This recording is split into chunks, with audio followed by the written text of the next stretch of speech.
ചരിത്രത്തിലാദ്യമായി വനിതകളെ ദേശീയ കമ്മിറ്റിയിൽ ഉൾപ്പെടുത്തിയിരിക്കുകയാണ് ഇപ്പോൾ മുസ്ലിം ലീഗ്. ചെന്നൈയിൽ നടന്ന ദേശീയ കൗൺസിൽ യോഗത്തിലാണ് വനിതകളെയും കമ്മിറ്റിയിൽ ഉൾപ്പെടുത്തിയത്. ദേശീയ അസിസ്റ്റന്റ് സെക്രട്ടറിമാരായി കേരളത്തിൽ നിന്ന് ജയന്തി രാജനും തമിഴ്നാട്ടിൽ നിന്ന് ഫാത്തിമ മുസാഫറയെയും ഉൾപ്പെടുത്തി. ചെന്നൈയിലെ അബു പാലസ് ഓഡിറ്റോറിയത്തിലാണ് ദേശീയ കൗൺസിൽ യോഗം ചേർന്നത്. യൂത്ത് ലീഗ് സംസ്ഥാന അധ്യക്ഷൻ മുനവ്വർ അലി തങ്ങളും ദേശീയ കമ്മിറ്റിയിലെത്തി. ദേശീയ സെക്രട്ടറിയായിട്ടാണ് മുനവ്വർ അലി തങ്ങളെ നിയോഗിച്ചത്. മുൻ MLA TA അഹമ്മദ് കബീറിനെ ദേശീയ സെക്രട്ടറിയായും തെരഞ്ഞെടുത്തു.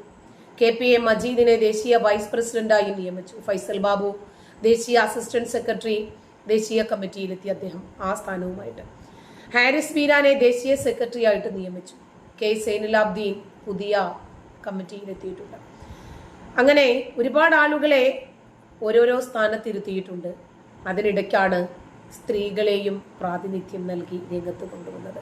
ഒരു നല്ല മുന്നേറ്റമാണ്.